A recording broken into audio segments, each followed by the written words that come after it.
Il me semble bien que voilà, qu'il y avait un petit problème au niveau de la lumière. Cette caméra, tu sais pas y faire grand chose. Roman, je te jure que si on voit un pied à toi dépasser, on va commander. Hein. Moi, je suis pas d'humeur à. Moi, je veux bien faire un bouillon. Non, j'ai pas envie de bouillon. On a rien mangé à midi. C'est bon comme ça la lumière. J'ai pas l'impression. J'espère que vous allez bien. J'ai de l'autobronzant sur la main. Tu me fais chier.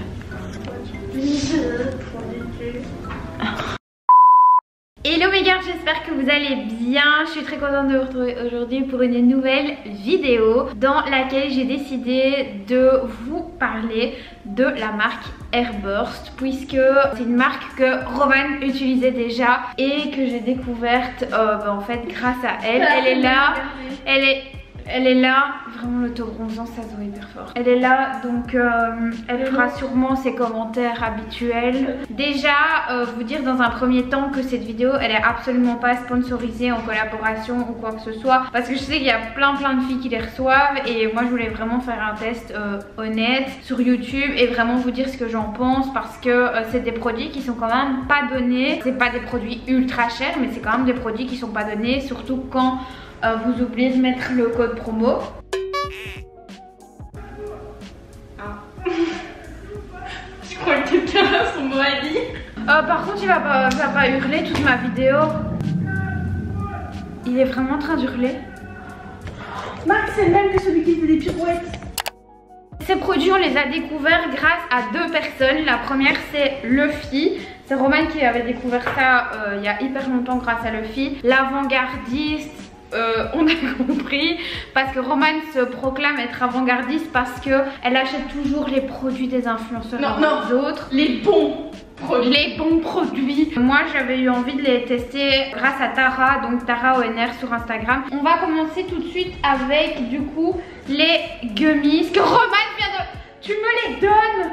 Les gummies qui sont les Air Vitamins, et donc ça c'est vraiment en fait des compléments alimentaires comme des petits bonbons que vous prenez et qui sont censés faire pousser les cheveux. Est-ce que ça a fonctionné ou pas? Le fait que ses cheveux ont poussé, je sais pas si c'est le fait qu'elle ait mangé la moitié à peu près du package ou si c'est le fait d'avoir combiné tout ensemble qui fait qu'il y a quand même une grosse pousse sur ses cheveux. Moi j'ai déjà des cheveux très longs donc c'est un peu compliqué à voir la différence, mais si j'ai décidé de tester ces produits c'est parce qu'ils étaient fort cassants en fait et que je me suis dit que ça pouvait pas leur faire de mal. C'est vrai que ça pousse quand même pas mal, mais de base j'ai quand même des cheveux qui poussent assez vite et qui sont en plutôt bonne santé. J'ai jamais vraiment fait de coloration etc dessus, donc fatalement ça aide évidemment. Je pense que ça fonctionne, mais après si vous voulez vraiment voir une différence significative, je pense qu'il faut en prendre au moins 3 mois. En tout cas c'est ce que j'ai vu en me renseignant sur le site internet, sur Instagram etc. C'est qu'avec un mois c'est pas suffisant. Par contre c'est surtout que c'est pas bon. Non mais ça, Roman, c'est pas bon, tu viens d'en manger une parce que t'as un petit creux. Mais ça laisse un goût dégueu. Moi la prochaine fois que j'en rachète, je rachèterai celles qui s'avalent. Mais ça c'est des petits bonbons. Non mais j'ai déjà goûté plein de fois. Ça goûte la grenadine du colorant. Mais en fait Roman, je me demande si elles sont encore bonnes tes vitamines. Non, elles ont toujours goûté ça. Oui, elles sont encore bonnes. Moi le goût je ne dérange pas, mais j'en ai déjà mangé. Non, c'est pas le goût, c'est l'arrière-goût. Pour vous parler du coup du shampoing et de l'après-shampoing, dites-moi si ça vous intéresserait en commentaire que j'analyse les compositions, que je me renseigne etc quand je fais des vidéos, parce que c'est vrai qu'il y a beaucoup de filles pour qui c'est hyper important. Le shampoing il est hyper bien, comme disait Roman, il en faut vraiment très peu parce que ça mousse beaucoup et du coup le rapport qualité-prix est super cool parce que vous allez hyper longtemps en fait avec une bouteille. Moi clairement ce shampoing j'en suis devenue accro parce que il vous fait des cheveux hyper doux, genre vraiment. Moi je me lave les cheveux à peu près 2 fois par semaine et toute la semaine en fait j'ai les cheveux qui restent bien doux. Je vous parle de ça sans même avoir fait l'après-shampoing. Quand je fais l'après-shampoing c'est vraiment de la soie, c'est incroyable. À mon avis ce truc est bourré bourré de silicone, genre vraiment. Mais si frérot. Mais en tout cas moi si j'aime bien cette gamme, c'est essentiellement parce que ça me rend vraiment les cheveux tout doux. Et toi tes cheveux ils ont hyper bien poussé grâce à ça. Ouais. T'as pris combien de centimètres? Elle a pris à peu près 10 cm en 5 à 6 mois.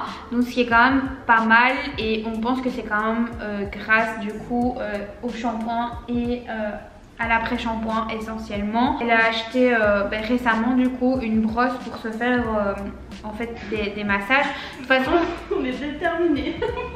oui, ça de toute façon je voulais filmer, je vous ai fait une petite vidéo dans laquelle je vous montre comment l'utiliser dans la douche. Ces produits là, le shampoing et l'après-shampoing, je vous les recommande mais à 1000%, parce que ce soit chez Romane qui cherche une pousse de cheveux ou chez moi qui cherche certes la pousse, que ça continue à pousser, que mes cheveux soient bien entretenus, mais surtout de la brillance. Moi c'est vraiment ça que ça m'a apporté, c'est de la brillance, et je suis vraiment devenue accro à cette brillance. Et enfin on a le dernier produit que j'ai testé, et celui-là c'est le Elixir Volume et Pousse. C'est un spray volumisant et qui va aussi favoriser la pousse. Je vous avoue que pour moi il est pas du tout adapté, dans le sens où il donne trop de volume et du coup mes cheveux s'en mêlent en fait quand je mets ce genre de spray. J'ai déjà testé des sprays où c'était pareil, je l'applique et en fait je me rends compte qu'il y a beaucoup trop de volume en racine et donc ça fait des nœuds et j'ai difficile à démêler. Par contre si je mets ça uniquement sur les pointes, vous pouvez aussi donc juste mettre ça sur les pointes pour protéger donc de la chaleur. Donc ici il est noté add volume, améliore l'apparence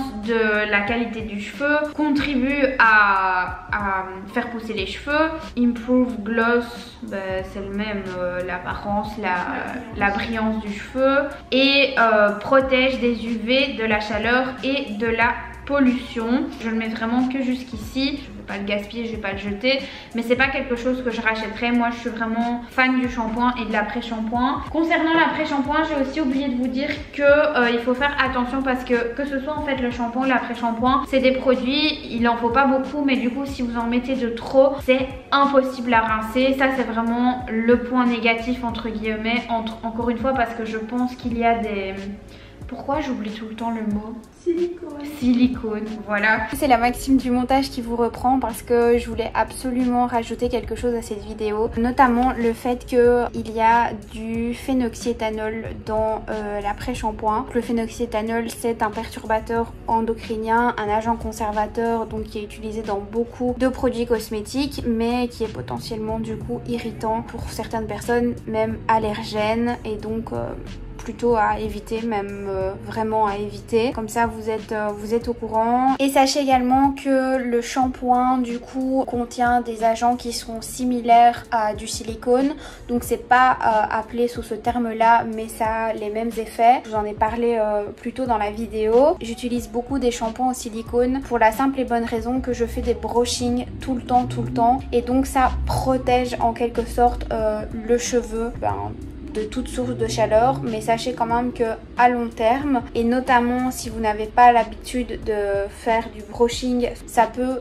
vraiment assécher le cheveu. Voilà, après c'est un petit peu, je pense, à chacun de voir quelles sont les utilisations qu'on fait des appareils chauffants, et surtout de quelle manière et à quelle fréquence on veut utiliser ces produits cosmétiques. Ça me semblait intéressant de quand même faire un petit point là-dessus. Je vous conseille vraiment d'y aller mollo, surtout sur le conditionneur, parce que du coup vous avez déjà fait l'après-shampoing qui est assez hydratant, ça les alourdit pas, mais il faut pas non plus en mettre de trop, et moi avec un shampoing je trouve que ça suffit. Mais alors l'après-shampoing, faites vraiment attention de pas trop en mettre, parce que sinon ça vous fait, vous sortez, vous avez les cheveux comme s'ils étaient gras. Je pense que c'est à peu près tout. Cette vidéo elle n'était pas très longue, mais en même temps voilà, c'est une marque que j'aime beaucoup et ça me semblait intéressant en fait de vous en parler en vidéo. N'hésitez pas à vous abonner à la chaîne si ça n'est pas encore fait. Je vous fais des très gros bisous, moi, et je vous dis à très bientôt pour une prochaine vidéo. Ciao.